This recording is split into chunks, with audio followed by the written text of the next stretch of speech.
ನಮಸ್ಕಾರ ವೀಕ್ಷಕರೇ, ನಾವಿವತ್ತು ಪರೋಟ ಹೇಗೆ ಮನೆಯಲ್ಲೇ ಮಾಡ್ಕೊಂಡು ತಿನ್ನಬಹುದು ಅಂತೇಳಿ ತೋರಿಸ್ತಾ ಇದ್ದೀವಿ.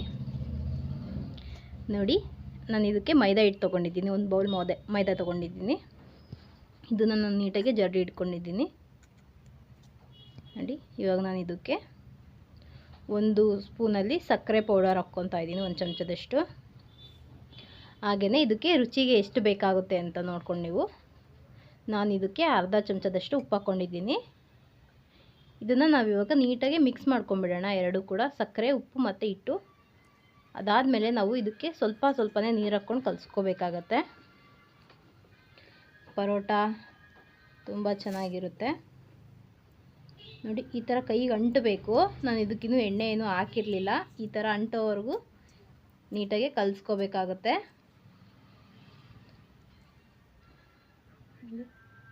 ಇದಕ್ಕೆ ಇಷ್ಟು ಕಲಸಿ ಆದಮೇಲೆ ನಾವು ಇದಕ್ಕೊಂದು 2-3 ಚಮಚದಷ್ಟು ಎಣ್ಣೆ ಹಾಕ್ಕೋಬೇಕಾಗತ್ತೆ.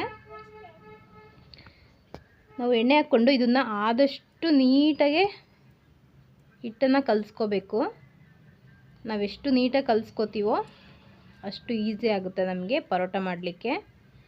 ತುಂಬಾ ನಾದ್ಕೋಬೇಕಾಗತ್ತೆ. ನೋಡಿ, ನೀಟಾಗೆ ಈಗ ಮನೆಯಲ್ಲಿ ಶೆಲ್ಪಿಂಗ್ ಕಲ್ಲೆಲ್ಲ ಇರುತ್ತಲ್ಲ, ಅದರಲ್ಲಿ ಹಾಕ್ಕೊಂಡು ನಾದ್ಕೊಂಡ್ರೆ ತುಂಬಾ ಈಸಿ ಆಗುತ್ತೆ. ನಾನು ಇದರಲ್ಲೇ ನಾದ್ಕೋತಾ ಇದ್ದೀನಿ. ಹಾಗೆಯೇ ಈ ಥರ ನೀಟಾಗೆ ಕಲಿಸ್ಕೋಬೇಕಾಗತ್ತೆ. ನಾವು ಕೈಗೆ ಅಂಟಬೇಕು, ಅದು ಹಿಟ್ಟು ಕೈಗೆ ಅಂಟ್ಕೊಂಡ್ರೆ ಅದು ನೆನ್ಕೊಂಡಾಗ ತುಂಬ ಸ್ಮೂತಾಗಿ ಬರುತ್ತೆ. ಗಟ್ಟಿಯೆಲ್ಲ ಇರೋ ಹಾಗಿಲ್ಲ. ಈ ಥರ ಅಂಟು ಥರ ಬರಬೇಕು ಅದು ನಾವು ಕಲಿಸುವಾಗ ಹಿಟ್ಟು. ನೋಡಿ,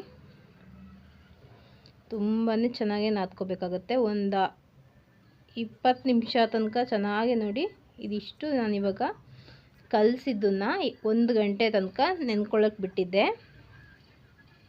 ನೋಡಿ, ಇವಾಗ ಇದನ್ನು ಇನ್ನೂ ಒಂದು ಸಲ ಒಂದು 5 ನಿಮಿಷ ನೀಟಾಗಿ ನಾದ್ಕೋಬೇಕಾಗತ್ತೆ.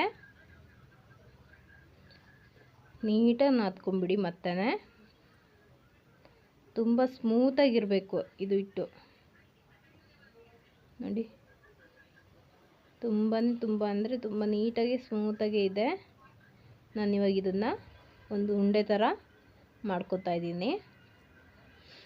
ಎಷ್ಟು ಸ್ಮೂತಾಗಿರಬೇಕು ಅಂದರೆ ಚೆನ್ನಾಗಿ ಮೆತ್ತಗೆ ಹಿಟ್ಟು ಚೆನ್ನಾಗಿ ನೆಂದಿರಬೇಕು. ಕಲಿಸುವಾಗೆಲ್ಲ ಗಟ್ಟಿಯೆಲ್ಲ ಮಾಡ್ಕೋಬೇಡಿ. ನೋಡಿ, ನೀಟಾಗಿ ಉಂಡೆ ಕೂಡ ಈಸಿಯಾಗಿ ತೆಗಿಬೋದು. ತುಂಬಾ ಚೆನ್ನಾಗಿ ಬರುತ್ತೆ. ನೋಡಿ, ಇದಿಷ್ಟು ಕೂಡ ನಾವು ನೀಟಾಗಿ ಉಂಡೆ ಮಾಡಿ ಇಟ್ಕೋಬೇಕಾಗತ್ತೆ. ತುಂಬಾ ಚೆನ್ನಾಗಿ ಬರುತ್ತೆ. ದಾಲ್ ಜೊತೆ, ಚಿಕನ್ ಗ್ರೇವಿಗಳ ಜೊತೆ ಎಲ್ಲ ಚೆನ್ನಾಗಿರುತ್ತೆ. ನೋಡಿ, ನೀಟಾಗಿ ಉಂಡೆಗಳನ್ನು ಮಾಡಿಟ್ಕೊಂಡ್ಬಿಟ್ರೆ ನಮಗೆ ಮಾಡೋದಕ್ಕೆ ಈಸಿ ಆಗುತ್ತೆ. ಅದಕ್ಕೋಸ್ಕರ ನಾನು ಎಲ್ಲ ಒಂದೇ ಸಲ ಮಾಡಿಟ್ಕೊಳ್ತಾ ಇದ್ದೀನಿ. ಆಮೇಲೆ ಇದನ್ನು ಹಿಟ್ಟು ಡ್ರೈ ಆಗ್ಲಿಕ್ಕೆ ಬಿಡಬಾರ್ದು. ಉಂಡೆ ಮಾಡ್ಕೊಂಡು ಇಟ್ಕೊಂಡ್ಮೇಲೂ ಕೂಡ ಅದನ್ನು ಮುಚ್ಚಿಟ್ಕೊಳ್ಳಿ.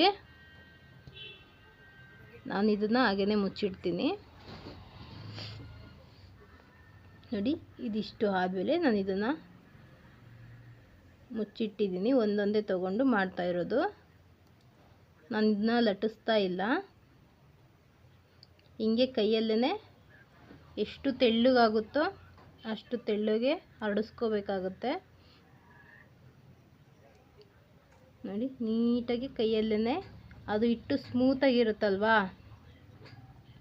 ಹಾಗಾಗಿ ತುಂಬ ಚೆನ್ನಾಗಿ ಆಗುತ್ತೆ.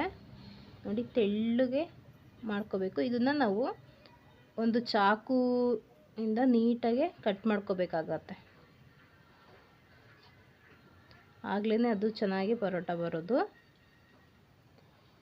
ನೋಡಿ, ಇನ್ನೂ ಚಿಕ್ಕದಾಗಿ ಕಟ್ ಮಾಡಿಕೊಂಡ್ರು ಕೂಡ ನಡೆಯುತ್ತೆ.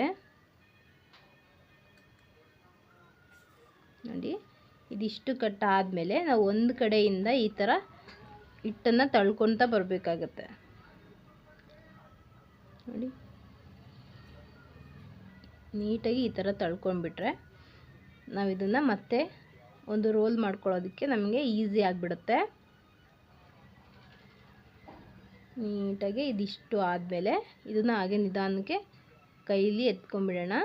ಸ್ವಲ್ಪ ನೀಟಾಗಿ ಹಿಂಗೆ ಉದ್ದ ಹಿಂಚ್ಕೊಂಡ್ರೆ ಹಿಟ್ಟಿನ ಸ್ವಲ್ಪ ಉದ್ದ ಬರುತ್ತೆ. ಕಟ್ಟಾಗಬಾರ್ದು, ನೀಟಾಗಿ ಮಾಡ್ಕೊಳ್ಳಿ. ನೋಡಿ ಇದನ್ನು ಇವಾಗ ನಾವು ಈ ಥರ ನೀಟಾಗಿ ರೋಲ್ ಮಾಡ್ಕೊಂಬಿಡೋಣ. ತುಂಬಾ ಚೆನ್ನಾಗಿರುತ್ತೆ ದಾಲ್ ಜೊತೆ ಎಲ್ಲ. ನೋಡಿ ಇದನ್ನು ಲಾಸ್ಟಲ್ಲಿರೋದನ್ನು ಕೆಳಗಡೆ ಹಾಕಿ ಪ್ರೆಸ್ ಮಾಡಬೇಕಾಗತ್ತೆ, ಆವಾಗ ಅದು ನೀಟಾಗಿ ಲಾಕ್ ಆಗುತ್ತೆ. ನೋಡಿ ಈ ಥರ ಎಲ್ಲ ಮಾಡಿಟ್ಕೊಂಡಿದ್ದೀನಿ ನಾನು. ಇದನ್ನು ಕೂಡ ಹಾಗೇ ಕೈಯಲ್ಲಿ ನೀಟಾಗಿ ತಟ್ಕೊಂಬಿಡೋಣ. ನಾವು ಲಟ್ಟಣಿಕೆಯಲ್ಲಿ ಲಟ್ಟಿಸಿದರೆ ಅದು ಮೈದಾ ಅಲ್ವಾ, ಹಿಟ್ಟು ಹಾಗೇ ಬರುತ್ತೆ ಹಿಂದಕ್ಕೆ. ನೋಡಿ ಈ ಥರ ನಾನು ಲಟ್ಟಿಸಿ ಕೂಡ ತೋರಿಸ್ತಾ ಇದ್ದೀನಿ ನಿಮಗೆ. ನಿಮಗೆ ಹೇಗೆ ಬೇಕಾಗುತ್ತೋ ನಿಮ್ಮ ಅನುಕೂಲ ಆಗಿ ಮಾಡ್ಕೋಬೋದು. ತುಂಬ ತೆಳ್ಳಗೆ ಉಜ್ಕೋಬೇಡಿ. ಇದು ಪರೋಟ ಅಲ್ವಾ, ಸ್ವಲ್ಪ ನೀಟಾಗಿ ಒಂದು ಮೀಡಿಯಮ್ ದಪ್ಪ ಇರಬೇಕು.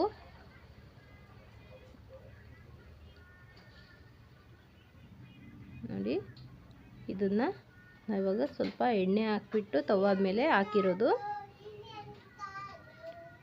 ತುಂಬಾ ಚೆನ್ನಾಗಿರುತ್ತೆ. ನಾನಿವತ್ತು ದಾಲ್ ಜೊತೆ ಮಾಡಿರೋದು ಪರೋಟನ. ನೋಡಿ ತುಂಬಾ ಚೆನ್ನಾಗಿರುತ್ತೆ ತಿನ್ನೋದಕ್ಕೆ. ನಾವು ನೀಟಾಗಿ ಬೇಯಿಸ್ಕೋಬೇಕಾಗುತ್ತೆ, ಅದು ಸ್ವಲ್ಪ ದಪ್ಪ ಇರುತ್ತಲ್ವಾ, ಹಾಗಾಗಿ ನೋಡಿ